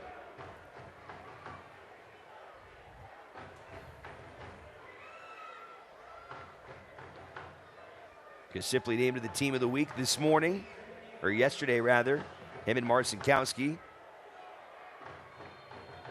Had a goal in Portland's from the other side from about that distance. This time, though, back into the bullpen. Yeah, Kevin Rodriguez pick up a yellow card for that challenge, but I think Sipley just wants to get on the goal-scoring action. Why not 5-0? Probably be the last kick, too.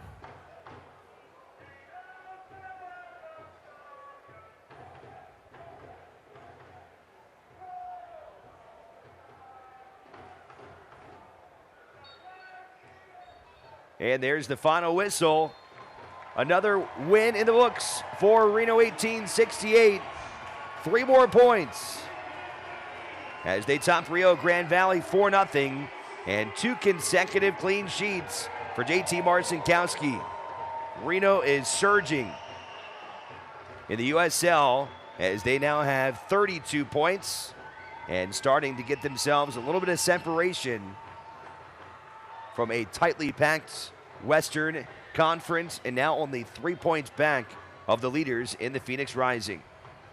Just an impressive win, start to finish once again for Ian Russell and this ball club. Yeah, you know, I don't think we could really look at a time where Marcinkowski had to make a save for 1868. I think it was a dominant performance.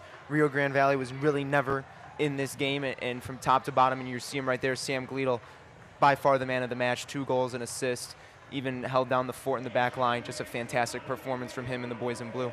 All right, Julian Delgadio down on the field. He's got Sam Gleadle. What a performance from Sam Gleadle here tonight. Julian? Sam, 2 goals tonight, best that you've done so far in your Reno 1868 uniform. How you feeling? Yeah, really good. I think the boys are buzzing today. Always love playing at home, and I think we dominated the whole game, so it was a good result. Just get another 3 points, kind of pad that second place lead a little bit. How important was this match? Yeah, very important. Obviously, came off a big win against SAC, 2-0. So I think we had to respond and say this is our home field, and we're really pushing for the top of the West. So, yeah, I think it's good to have momentum. Had about 3 in the span of a week or so. Some time to rest now. How are you going to spend the holiday? Nothing major. Just relaxing, get my legs back. I think we showed how deep we are today with those 3 games, so very happy with all the boys. Best of luck. Thanks again. All right, Julian Delgadio, no mustache. Really missing that upper lip sweater from Julian Delgadio. Sad to see it go, but another job well done there on the sidelines. And what a performance from Gleadle. I mean, talking about 2 goals and an assist. Pretty incredible stuff for the Reno midfielder. Sean, let's dive into the highlights of this one. We saw a couple goals from Gleadle in the first half, in the 23rd minute as well as the 44th minute. And then coming up in the second half, Reno got on the board very quickly. Yeah, low, hard ball across, back post. Whether he was shooting or not, it's a perfect placement for Herzog to put it home. You'll see it here. Probably puts his laces through it looking for the back post, but that's a tap in for Corey. He'll score that one 9 times out of 10. So Gleadle now 4 goals and 3 assists on the year. And then how about this one? Rivas lobs it up there for Carroll, who spins and drives that one into the back of the net. Center backs aren't known for their first touch, but man, that's a pretty ball there from Zach Carroll, first of the season. Sometimes it's great to get your skipper in on the goal scoring. He's happy. He'll enjoy his performance tonight as well. Almost had a goal earlier in the match as well on a header, so Carroll, I think, was not going to be denied tonight after getting some time on the bench. He's not used to seeing time off the pitch. He had played every single minute this year until being held out of Saturday's action, and he certainly came back with a vengeance here this evening. A lot of great storylines for Reno going into the break, but to me, again, you look at the way Reno played in the absence of Brian Brown, in the absence of Brent Richards, and with 3 teenagers, Cade Cowell, who's 15 years old, Gilbert Fuentes, who is 17, and Jacob Akinirich, a 17-year-old. Boy, what a night to remember. Yeah, certainly, and I think now you look at it, you get a break, you get the legs back, and you get Brian Brown coming back off of his Gold Cup stint with Jamaica, primed to certainly take the Western Conference by storm, maybe even catch the Phoenix Rising. You got to think they got to slow down at some point. Love to see Reno jump into that first position. Fans, as they always do, lining up for autographs behind the goal and the tunnelway that goes towards the Reno locker room. A look there at Danny Mazovsky treating the fans. There's the 17-year-old Akinirich as the fans begin what should be an amazing week here at Greater Nevada Field. The very loud and strong contingency of fans that came out here this evening treated to some post-game fireworks. And for those of you who want to come out to the ballpark this week, still plenty of opportunities. Check out some baseball here starting tomorrow evening. It'll be a little bit earlier, 6:35 for the first pitch as the Reno Aces will kick off their homestands. Fireworks to follow tomorrow night's game as well as both Friday night and Saturday. And what's kind of crazy Can't see it on these shots, but Reno already, it is immediately time to turn the field over to baseball as the grounds crew will have a very long night. What a process. Here we go, starting the cutting right there. This grounds crew has got to turn this thing over to baseball in less than 24 hours. Joe Hill and his crew, they're the best in the business. They know exactly how to do it, but still, what an impressive feat for this crew to be able to host 2 sports within a 24-hour period. Pretty incredible. Yeah, you talk about the best in the business, and certainly that's what Greater Nevada Field has here. 24 hours is not a lot of time to make that switch between 2 sports, but they do a phenomenal job here. It's not easy to turn a baseball field into a soccer pitch, and likewise, it's not easy to turn a soccer pitch back into a baseball field. But again, they do a phenomenal job, and they'll be happy with a Reno 1868 win and hopefully a sweep this weekend from the Aces, and then they'll enjoy their holiday as well. Yeah, it's been a model, really, this 2-sport facility deal. Reno, one of the first to start it. Many other have caught on, and pretty incredible to see what they do here at the ballpark. Another impressive win here tonight for Reno 1868. They topped Rio Grande Valley 4-0. Reno cementing themselves in second place as they head into a bye week. That's going to do it for us here tonight for our entire crew. For Julian Delgadio down on the sidelines, for my broadcast partner Sean Kane, I'm Alex Margulies saying so long, Reno winners again. Good night. This copyrighted telecast of the United Soccer League Championship cannot be retransmitted, rebroadcast, or reproduced without the expressed written consent of the United Soccer League Championship.